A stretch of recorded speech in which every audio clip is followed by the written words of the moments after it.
She was just a kid sitting in row 9, not special, not important. Just another small figure tucked into a window seat halfway down the cabin, where the hum of the engines blended into background noise and adults rarely looked twice.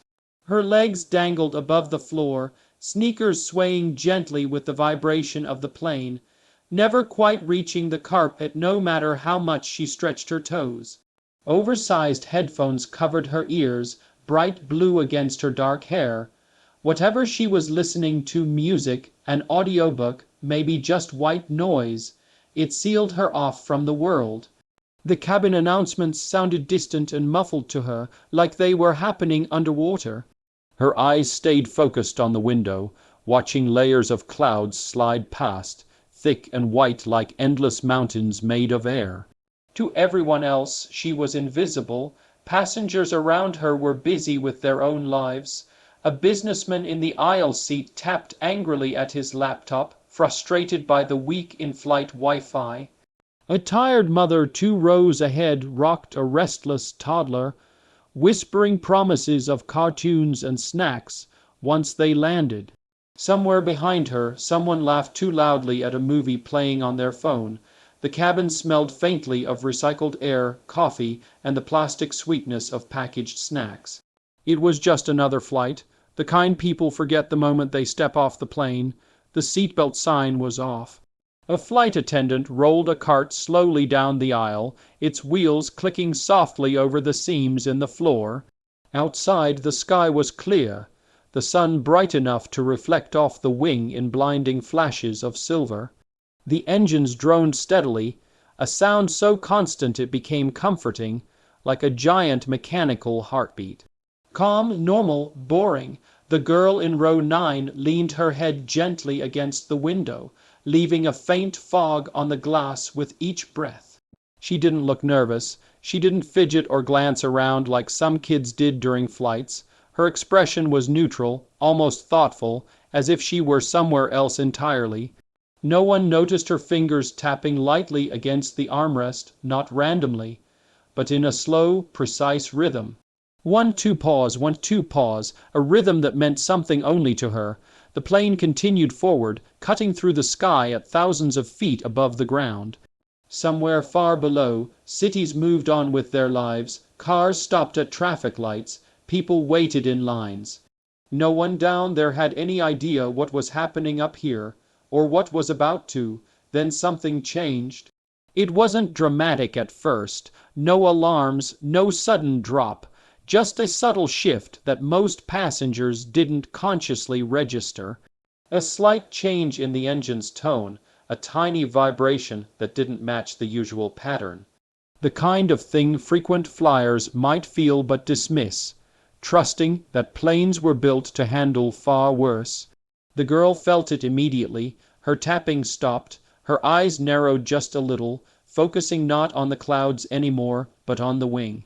She watched the way the sunlight flickered across the metal, the way the engine nacelle seemed to shudder for half a second longer than it should have.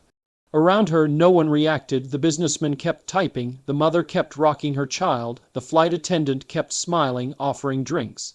The plane flew on, minutes passed, then, somewhere beyond the cabin walls, something clicked, a sound too faint to be heard, but heavy enough to be felt.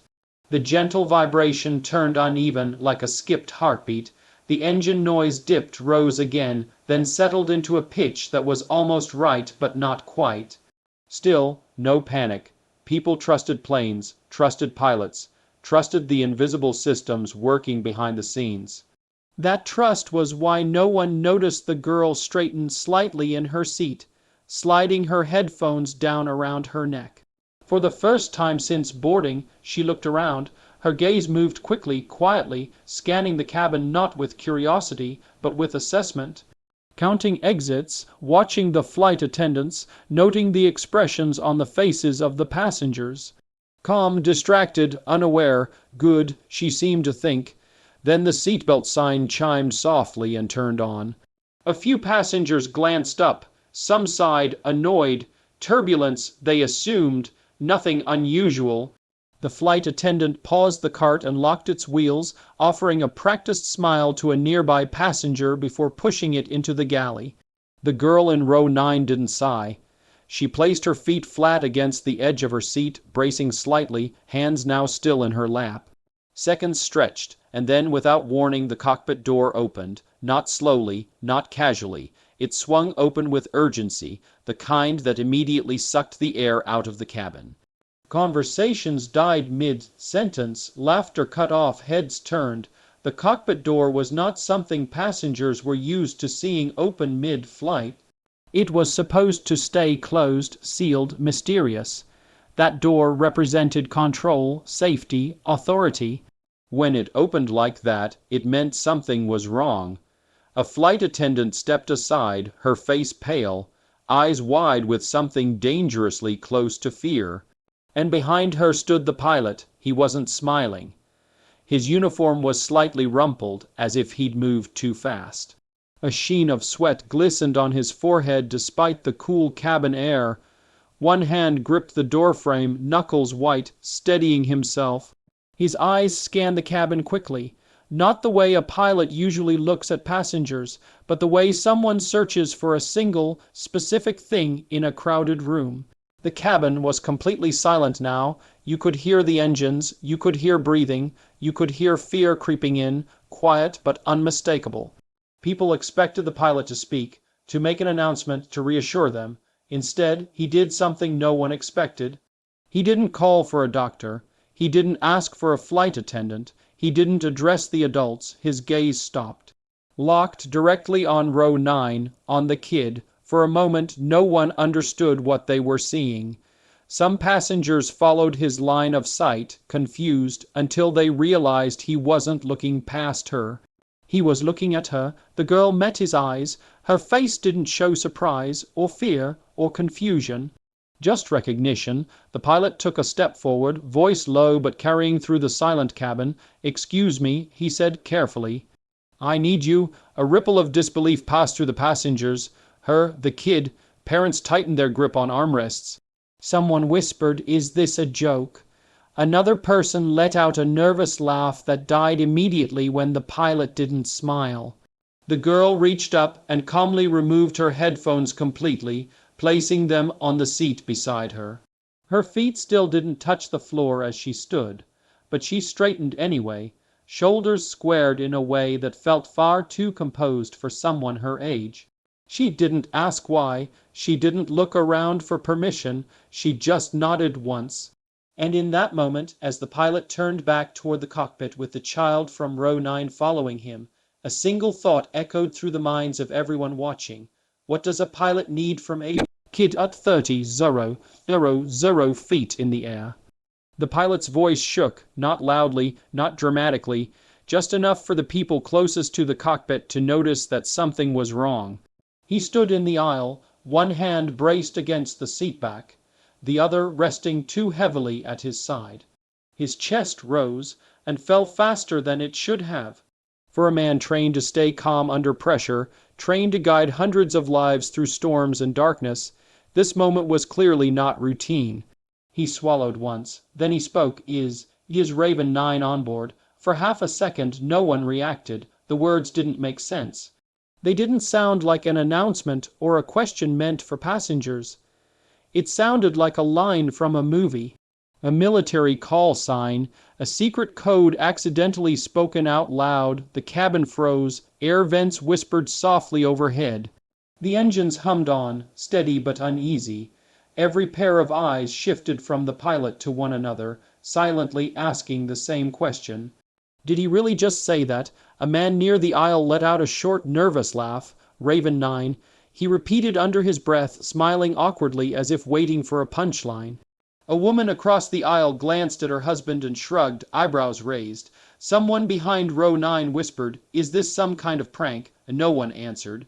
The pilot didn't smile, didn't laugh, didn't clarify.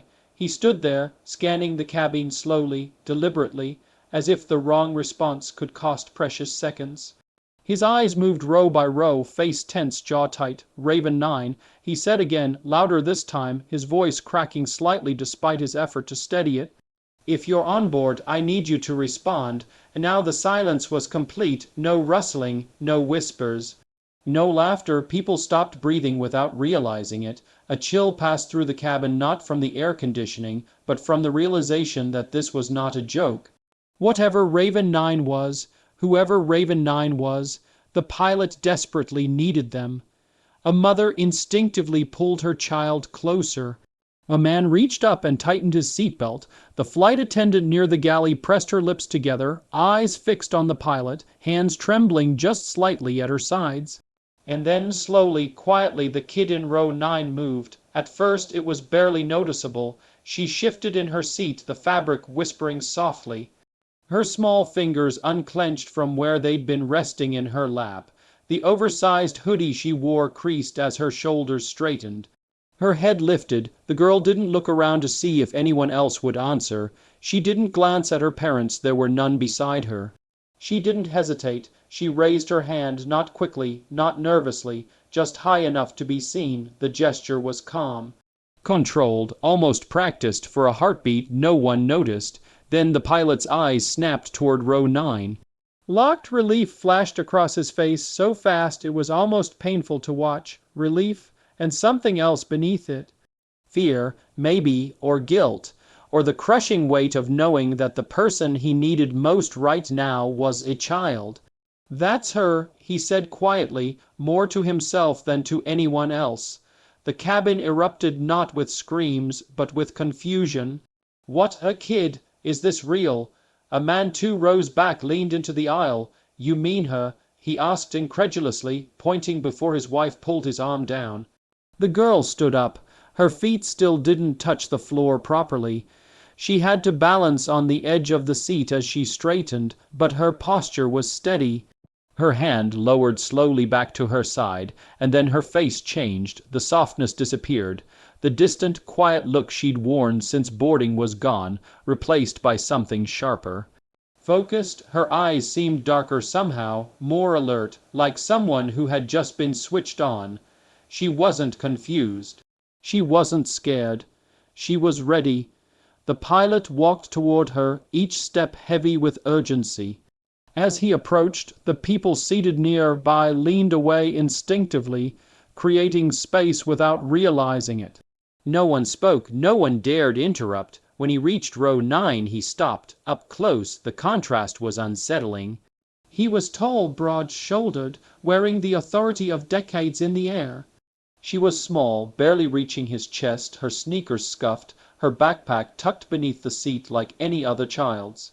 And yet he looked at her the way one professional looks at another. "You responded faster than I expected," he said quietly. She nodded once. "I was listening." "You heard the call sign?" "Yes." A murmur spread through the cabin. "Call sign." The pilot lowered his voice even further. "I need to confirm," he said.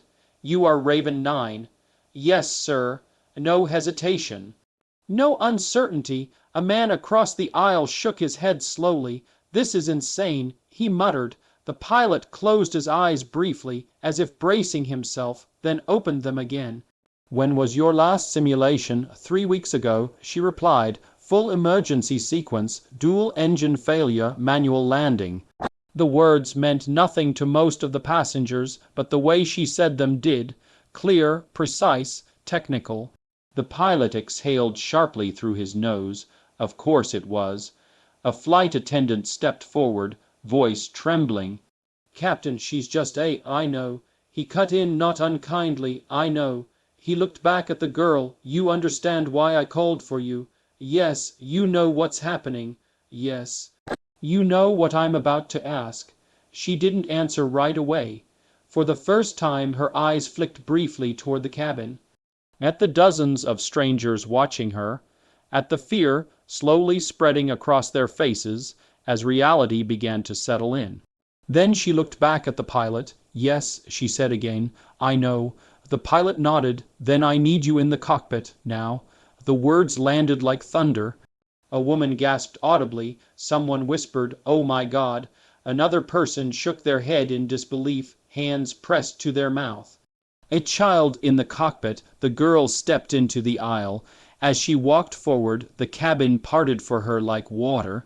People pulled their bags closer, shifted their legs, stared openly now. No one laughed anymore. No one doubted this was real. She passed rows of adults who suddenly looked small, frozen, powerless, strapped into their seats with nothing to do but watch.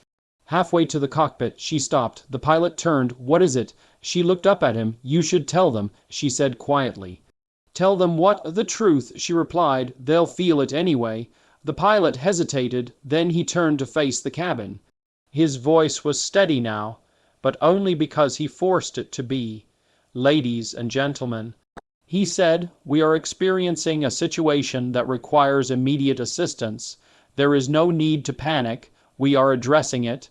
The words were careful, rehearsed, empty. The girl looked at the passengers one last time. Some stared back at her with disbelief, some with fear, some with hope they didn't fully understand. Then she turned and followed the pilot into the cockpit. The door closed behind them. The click echoed through the cabin like a final warning, and only after it sealed shut did the passengers fully grasp what had just happened. At 30,000 feet in the air, with something terribly wrong, the pilot had called not for a co-pilot, not for a trained specialist, but for a kid with a code name. The engines were failing, not all at once, not in a dramatic explosion of sound and fire, but in the most dangerous way possible, quietly, unevenly, piece by piece. The kind of failure that didn't scream for attention until it was already too late. Inside the cockpit, warning lights pulsed in angry reds and ambers. Not flashing wildly, but steadily, insistently, as if the plane itself were trying to stay calm while delivering the worst possible news. The left engine had lost thrust. The right engine was unstable. Fuel flow was inconsistent. The instruments disagreed with each other, never a good sign. And the autopilot was dead. The system that normally handled altitude, balance, speed, and thousands of tiny corrections every second had gone dark. A blank space where certainty used to be. The plane was flying now only because physics allowed it to, for the moment. The captain's hands gripped the controls harder than he realized. Beside him, the co-pilot was unconscious, slumped forward in his seat, oxygen mask half secured, eyes closed, chest rising shallowly. A sudden medical emergency had taken him out minutes earlier, fast and brutal. One moment he'd been running checklists, the next he'd gone pale, fingers slipping from the console. There had been no time to process it, no time to panic, only time to act, and the captain had realized something terrifying. He was alone. One pilot, a crippled aircraft, hundreds of lives behind him. He'd tried protocol first. He always did. Emergency frequency, Mayday prepared, manual overrides engaged, but the plane wasn't responding the way it should. Something was off, not just mechanical, systemic, a rare combination of failures cascading in ways even seasoned pilots rarely encountered outside simulators. Simulators, that was when the thought hit him. A thought so absurd he'd almost dismissed it, almost. What the passengers didn't know, what they couldn't possibly know, was that this wasn't the first time the captain had seen this exact pattern of failures. He had seen it before, in a room filled with screens, with engineers watching from behind glass, with a child sitting in the pilot's seat. The girl in row 9. She wasn't just another passenger. She wasn't just lucky, or brave, or unusually calm. She was trained from the age of 6. It had started quietly. A gifted child identified early, not by a school, not by a parent chasing prestige, but by data, by patterns, by an unusual way her brain processed space, motion, and cause, and effect. While other kids struggled with basic coordination, she excelled at spatial reasoning. She could rotate objects in her mind effortlessly, predict outcomes before they happened, understand complex systems intuitively without being taught every step. Someone noticed, then someone else, then an invitation was made, not to a classroom but to a lab. She'd been 6 years old the first time she sat in a flight simulator. Her feet hadn't reached the pedals then either. The cockpit had been enormous, overwhelming, screens everywhere. Buttons glowing softly, switches labeled with words she couldn't yet read but somehow understood anyway. They hadn't expected much, they never did. The test was simple at first. Basic orientation, level flight. Gentle turns, she'd completed them silently. Then they increased the difficulty. Wind shear, instrument failure. Sudden altitude loss. She didn't panic. She adjusted. At age 7, she was running emergency procedures most adult trainees struggled with. At 8, she was flying scenarios based on rare real-world disasters, combinations of failures that only occurred once in millions of flights. At 9, she was better than the simulator instructors, not because she memorized checklists, but because she understood what the plane wanted to do. She felt the balance between lift and drag, anticipated stalls before alarms sounded, corrected instability before it became visible. So they gave her a call sign, not a nickname, a designation, Raven-9, Raven for intelligence, pattern recognition, adaptability. 9 for the test series she belonged to, the 9th subject, the only one still active. The program was never meant to be permanent. Never meant to leave the ground. It was research, preparation, insurance against the unthinkable, until the unthinkable started happening more often. Back in the present, the plane lurched slightly, nothing dramatic, but enough to tell the captain they were running out of margin. He glanced at the unconscious co-pilot, then at the instruments, then at the door behind him. He already knew what he had to do. When Raven-9 entered the cockpit, she took in everything in a single glance, the leaning horizon line, the fluctuating airspeed, the warning lights that didn't belong together. She didn't ask questions. She walked straight to the spare seat and climbed in, movements precise despite the turbulence. Her hands hovered briefly over the controls, not touching yet. Reading, feeling, dual degradation, she said calmly, but not symmetrical. The captain blinked, yes. Left engine is lagging, right is overcompensating. Autopilot dropped because the data inputs don't match. Yes. She adjusted her headset. If you let the right engine keep compensating, we'll yaw and lose altitude faster than you can correct manually. That's what I was seeing, he admitted. She nodded once. You need to stop fighting it. He hesitated. Every instinct screamed against what she was about to suggest. She looked at him. Trust the glide. You're asking me to let the plane lose power. I'm asking you to let it balance. She corrected. Right now it's confused. She reached forward and pointed, not touching, at a sequence of switches. Manual trim, throttle reduction, gradual, not abrupt. He followed her instructions. The plane shuddered once, then steadied. Not fixed, but calmer. In the cabin, passengers felt it without understanding why. The shaking softened. The uneasy vibration smoothed into something almost familiar. Still dangerous, but controlled. What they didn't know was that the child they'd watched walk into the cock, it was now doing what she'd done hundreds of times before. Guiding a plane through a nightmare scenario. Altitude options, the captain asked. She scanned the display. Too high to stall, too low to waste energy. We ride this window. You're sure? She met his eyes. I've landed worse in simulation. He believed her because he remembered the debriefs, the recordings.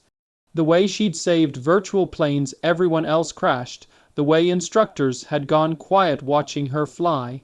Raven-9, he said softly, using the call sign without thinking now. Yes, Captain. You know this isn't a simulator. Yes, if this goes wrong, I know, she said gently. But if you don't follow the pattern, it definitely will. Another warning chimed. She didn't flinch. Instead, she smiled faintly. See, she said, the plane agrees. The captain exhaled for the first time in minutes. Behind the cockpit door, passengers waited strapped into seats, gripping armrests, whispering prayers, imagining worst-case scenarios. They had no idea that a child who couldn't reach the pedals was reading the sky, the instruments, the failing systems like a language she'd spoken her entire life. No idea that Raven-9 wasn't a nickname whispered in panic. It was a call sign earned through years of preparation. A designation meant for exactly this moment, and as the plane cut through the air on borrowed stability, one truth became clear inside the cockpit: this flight wasn't being saved by luck. It was being saved by training, by foresight, by a kid in row 9 who had been preparing for this moment since she was 6 years old.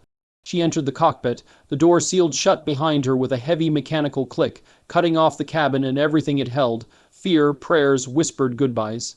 Inside, the world narrowed to glowing screens, warning tones, and the strained breathing of the captain beside her. The cockpit smelled like heated electronics and recycled air. The plane shuddered again, not violently, but enough. Enough to remind them there would be no second chances. Her small hands reached for the controls. They didn't shake. They didn't hesitate. They wrapped around the yoke with familiarity, fingers resting exactly where they needed to be, as if they'd always belonged there. To anyone watching closely, it would have been unsettling. Those hands were too small for something this important, too young for something this dangerous. But the plane didn't care about age. It responded to precision. She adjusted her seat forward, feet braced where they could reach, posture straight. Her eyes moved across the instrument panel in a practice sweep. Altitude, airspeed, vertical speed, engine output, trim, wind data. Not one thing at a time, all of it at once. Okay, she said softly, we're stable for now. The captain swallowed hard. Tell me what you need. She didn't look at him when she answered, you to trust me. He nodded immediately. You have it. She took a breath, not deep, not dramatic, just enough. Lower the nose 2 degrees, she said. Gently, don't fight the descent. He complied. The plane dipped. A warning tone chirped, then faded. Good, she said. Now reduce throttle on the right engine. Slowly, let the left catch up. That'll cost us speed. We have enough, she replied. What we don't have is balance. He followed her instructions. The shaking softened again.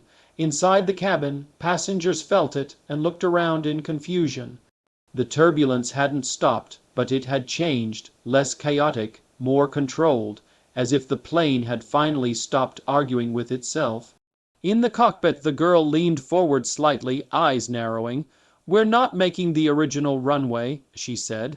Too much distance, too many variables. The captain nodded, nearest alternative. She tapped the screen.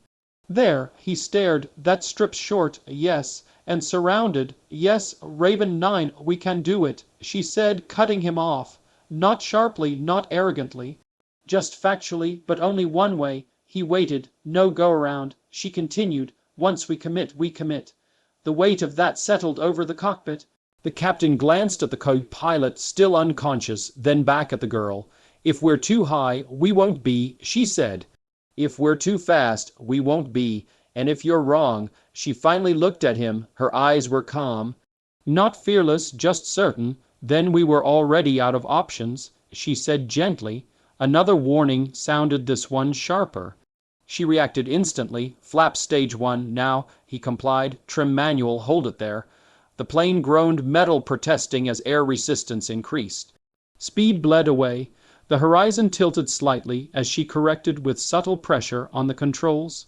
Her hands moved with confidence that came not from instinct, but from repetition, from thousands of simulated landings, from failure after failure after failure in virtual skies where mistakes were lessons instead of funerals. Outside, the ground was getting closer, much closer. The runway came into view, a narrow strip of gray cutting through the landscape like a last line of hope. Inside the cabin, panic finally broke through. People screamed as the descent steepened. Someone cried openly. Others clutched hands, prayed, pressed faces into shoulders. The cheering optimism of denial was gone. This was real now. This was happening. In the cockpit, the girl blocked it all out. Speed's good, she murmured, angles good. The captain's voice was tight. Wind sheer on approach, I see it. The plane jolted violently. She countered instantly, left rudder. Ease the yoke, correct? The warning tone screamed again. Ignore it, she said. It's late. You're sure? Yes. The runway rushed toward them. Too fast, too close, now, she said. The captain pulled. The plane flared just enough. The landing gear hit hard. Boom, a jolt slammed through the cabin like an explosion. Overhead bins burst open. Luggage fell. People were thrown forward against their seatbelts as metal screamed against concrete. Sparks flew past the windows, bright, violent streaks of orange and white. The plane bounced once, twice. The girl adjusted, fighting the controls with everything her small body could give. "Hold it," she whispered. "Hold it, hold it!" The brakes screamed. The runway blurred. The end of it rushed closer, too close. The captain felt his heart stop. And then the plane slowed, not gracefully, not cleanly, but enough. Enough to stop before the edge. The aircraft shuddered one final time and went still. Silence. Not the comfortable silence of cruising altitude, but the stunned, disbelieving quiet of people who weren't sure they were still alive. Then a sob, a laugh, a shout. The cabin exploded into noise. People screamed, cried, prayed, laughed hysterically. Strangers hugged. Someone dropped to their knees in the aisle. A child shouted, "We're alive," as if saying it out loud might make it true. In the cockpit, the girl let go of the controls. Her hands trembled for the first time, just a little. She leaned back, exhaustion finally catching up with her, chest rising and falling fast. Her legs still didn't reach the floor, but it didn't matter now. The captain stared at the runway ahead, chest heaving, then he laughed. A broken, disbelieving sound. "We stopped," he said. She nodded. "Yes, we actually stopped. Yes, emergency vehicles raced toward them, lights flashing red and blue, sirens wailing in celebration instead of warning." The captain turned to her. Up close, she looked younger again, smaller. Just a kid who should have been worrying about homework and cartoons, not lives and physics and impossible decisions. His voice broke. "You saved everyone on this plane," he said. She shook her head slightly. "We did." He swallowed hard. As cheers echoed through the cabin behind the sealed door, he leaned closer and lowered his voice, so only she could hear. "Good job, Raven-9." She closed her eyes for a moment, just a moment, then she smiled. Not the smile of a hero, not the smile of someone who wanted recognition, just the quiet smile of someone who had done exactly what they were trained to do when it mattered most.